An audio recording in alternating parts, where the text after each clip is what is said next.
Hello नचनिया तू ले आइल बड़ा एगो गिरगिट लेके चल देले बड़ा तू खाली ओ नचनिया के नचवावत तारा ओकरा के समय समय पर खियाव तब न ओकरा दही पहरा चढ़ी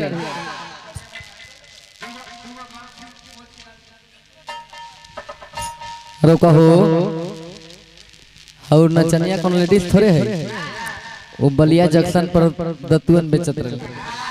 उनका नाम जानता नहीं कहा दरोगा भाई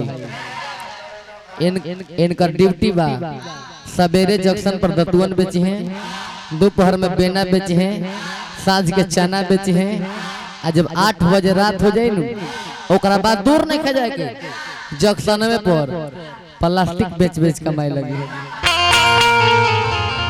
आओ बाबू आओ अभिषेक बाबा अरे हमरा के दिखावे लगता नहीं तो हमू नानू हैं हमू थोड़े हैं हम तो रेल देव के और देबा चाहे मर जेबा हाँ चला लगन बबुआ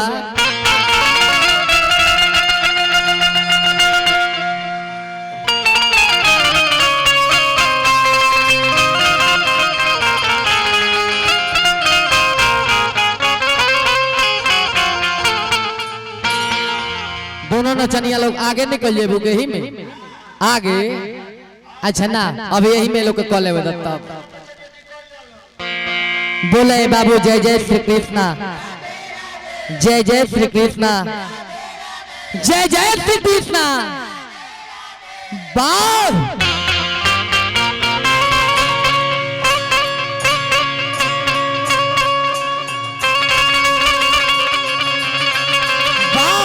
जियो जियो धन हो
आज काल मंडराय था जजमान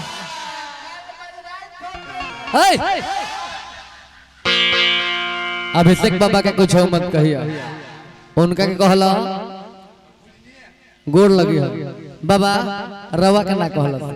आ रवा कहीं कहिए नहीं कर सको ना तो यदि रवा के कह दी हम वाह जिया जिया वाह बाबा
देखो नचनिया के देह में करंट रहे के चाहिए, ध्यान दे लेके आइल बर खिरलीची से एकरा से मेहनत होता।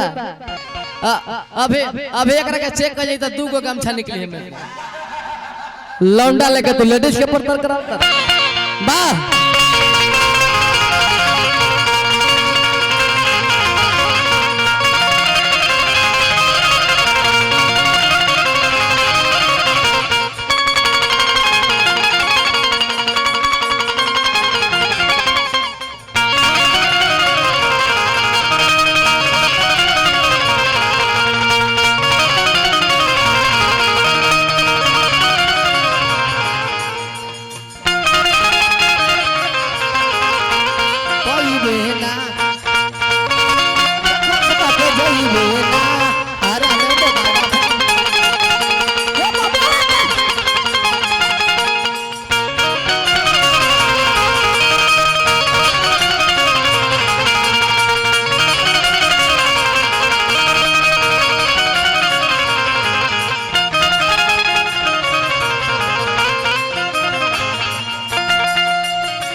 बहिने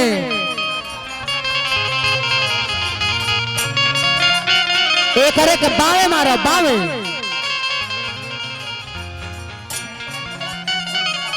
आगे से पीछे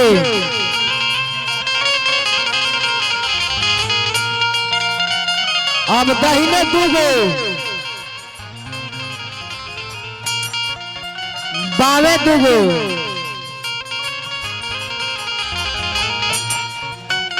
आगे 2 गो हचा हचा